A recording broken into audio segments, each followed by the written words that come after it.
The Dan Yorke State of Mind program is brought to you in part by Lookout Rhode Island and Takeo Comfort Solutions. Good evening and welcome to my State of Mind. I am Dan Yorke. We start the week looking backwards, sort of, with the Pawtucket School District problem and Governor Raimondo. Well, it's Governor Raimondo that has a big problem with the Pawtucket School District, using the term robbed when it comes to the children's education. More on that as we go. It is way too dramatic, and the governor has just, I don't know, the wheels seem to be coming off when it comes to a lot of her approach on the education thing and small business capital infusion. We'll cover the conversation tonight. In the last few days on the radio platform on WPRO, we have talked to the superintendent, the chair of the school committee, and the president of the teachers union. Tonight we have the vice chair of the school committee, who also sits as the president-elect of the statewide school committee association. Her perspective is a unique one. Erin Dube is my guest. First, this from WPRI 12 News and the background.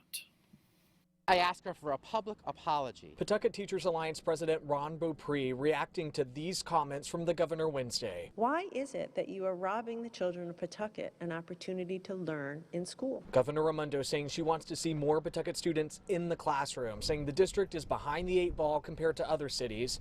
Beaupre saying just 4 of their 12 school buildings passed the state walkthroughs, adding they're doing the best they can.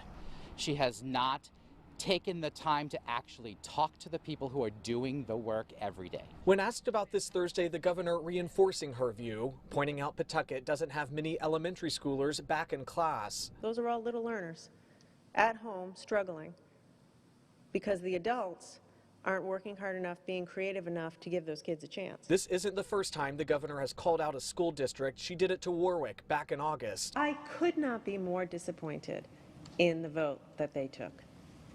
They just threw in the towel on those kids. At the time, the Warwick School Committee voted for full remote. Shortly after those comments, the school committee changing their course, creating a hybrid plan. It's unclear what the result of these most recent comments will be. Beaupre says they're trying. There are mitigation efforts happening, but it's going to take time to get all of them, considering the whole country is looking to get these kinds of equipment. And so on my State of Mind, Erin Dube joins us. She is the vice chair of the Pawtucket School Committee. She is also the president-elect of the big organization in Rhode Island that organizes and governs the school committees. Governs is the wrong word, but organizes the school committees. And she's also a professor of English at Johnson & Wales. And so we've got a significant educator here with her hand in a couple different cookie jars, no doubt. Erin, welcome. Thank you for joining me. Thanks so much, Dan. It's great to be here. Good thing there's no stress, right? There's no stress in your life, right? Pawtucket, No. the governor, easy, right? Both my kids are upstairs right now, distance learning. So, we've got the whole package. Yeah. My goodness. I mean, I don't. Sometimes you don't even know where to begin. But the package that we just ran highlights the controversy that exists right now with Pawtucket. And I'm sorry to say it's a controversy. Far be it for me to walk away from one, but I also don't like tilling one up for the sake of it. I am surprised and I'm extremely disappointed with the governor's tone and language and rhetoric in dealing with the Pawtucket school system. And I want to talk about that mostly in segment 2. For the most part, though, in this segment, I'd love for you to just kind of bring us from the spring to now. It's something that now that we're in the fall, we forget how to do. But that Pawtucket has been distance learning and is trying to, for lack of a better term, to kind of perfect it as much as it can be perfected. A lot was learned, right, from the spring. As a 6-year member of the school committee, tell me about the travel of COVID and how the system has been dealing with it, if you could. So I have now a 3rd grader and a 6th grader. So back in the spring, I had a 2nd grader and a 5th grader, and there was a sudden shift and there was a scramble. And it felt like we were kind of hanging on for dear life, but it was making the best of the situation we were given. We didn't have a lot of planning. The teachers did a great job. Parents tried to step up. Everyone was doing this kind of step up. And I think the general consensus is we did good enough. You know, I think that most school departments would say that's what we did in Rhode Island. I think the governor's leadership was wonderful during that time. I think that she said, schools, you know, do the best you can. This is the guidelines I'm giving you. Move forward. Well, and the summer came, we actually in Pawtucket got started on the reopening even before it was mandated. But let me just jump in there for a second, because that's a point that should not be lost. And the way, frankly, honestly, to my viewers and my listeners on the radio side, both platforms, you might be surprised or forget that how complimentary I was for the governor and ed commissioner in the spring of the launch of COVID, in that they took a stand about the distance learning that, at least by mission statement, it wasn't just putting finger in the dike. It was, unlike Massachusetts, that just said, look, we're pretty good education-wise. Just hold on for dear life. Local districts, do what you can.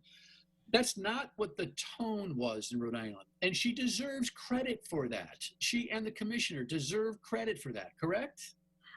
Definitely. And honestly, most of the governor's policies, I've actually been I really do support a lot of her approach, which is, listen, here's the guidance. We're going to make it so clear what our guidance is.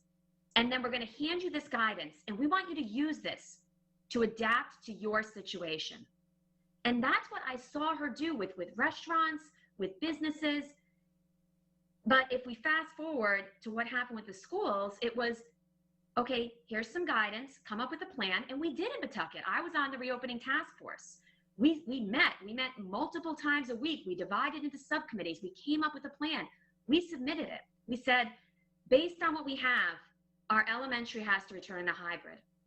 And at that point, it was like the entire dynamic shifted. We were told, absolutely not. You cannot open your elementary schools in a hybrid. And we said, well, based on our size, we've set up our classrooms. We just cannot fit 25 kids in these classrooms with all of the other challenges we're facing. And so now we're getting now to like late July, when this was happening. And so then we had to kind of come back to the drawing board and say, wait a second, like, if we can't do a hybrid like we've been saying we're going to do in the elementary, if we're getting that shut down, because it isn't just here's some guidelines, now it's mandates. You must bring back all of your elementary school students.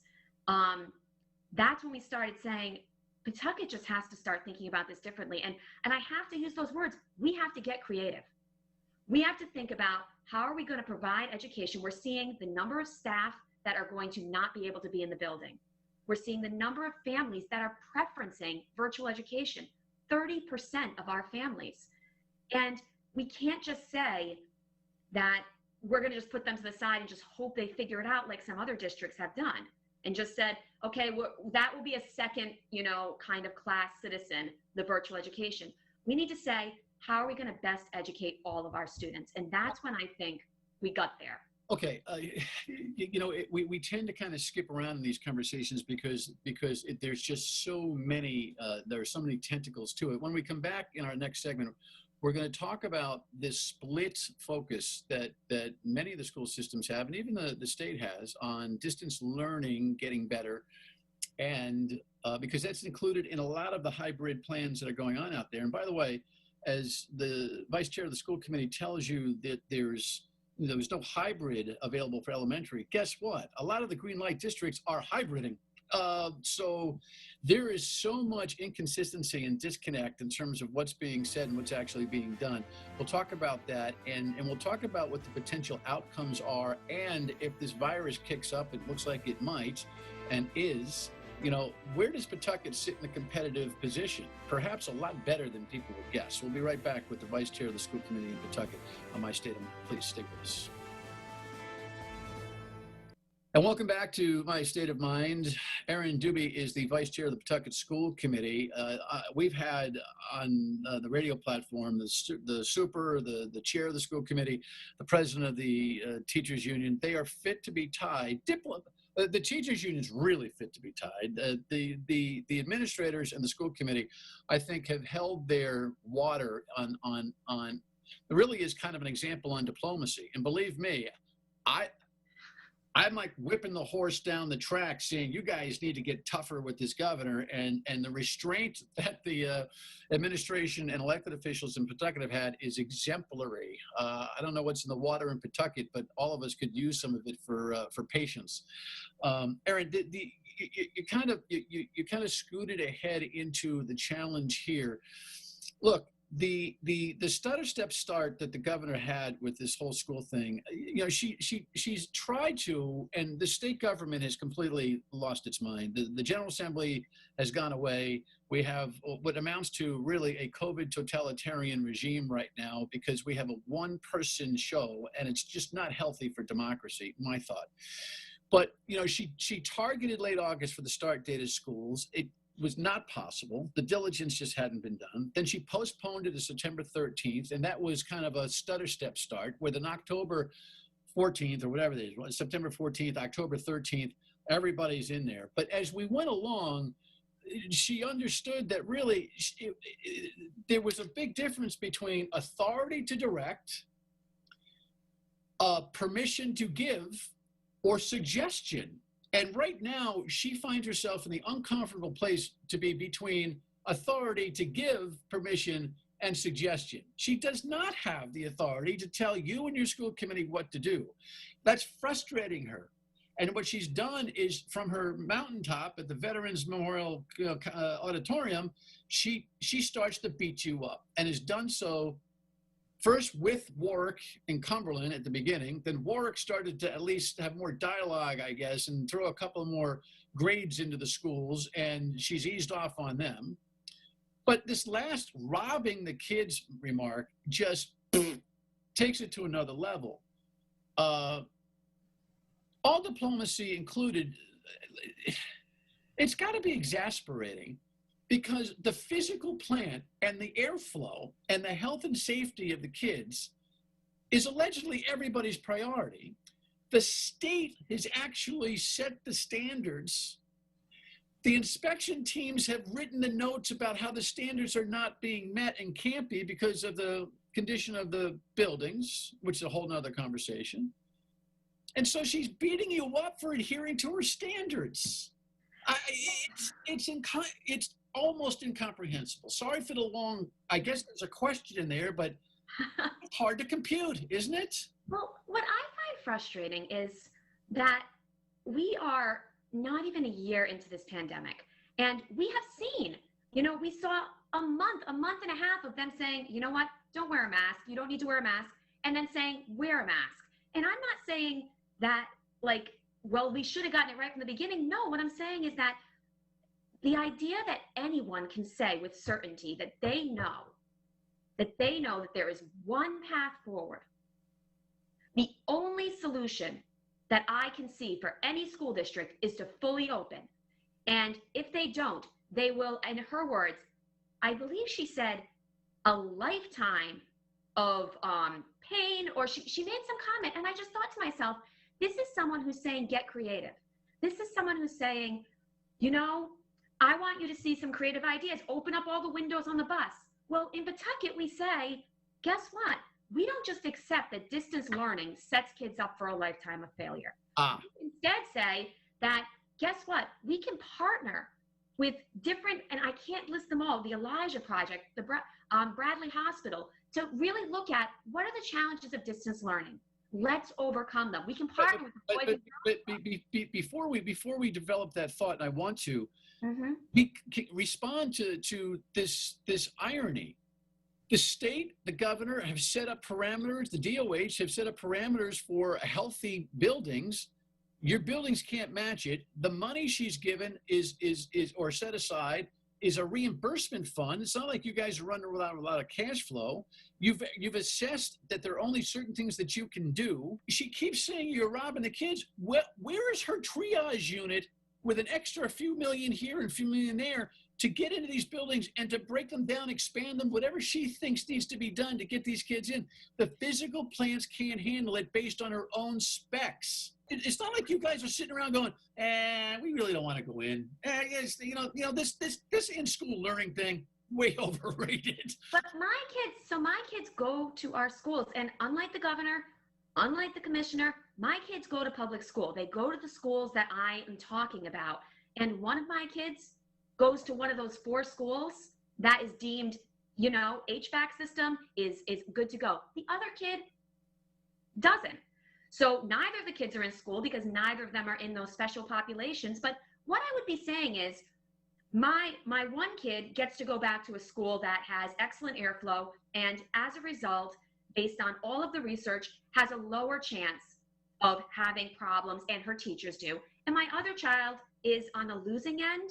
And I understand that these are always questions that we say. I mean, when we look at school buildings, there's always that question of kids being on the winning and losing end. But what we're dealing with now is a pandemic.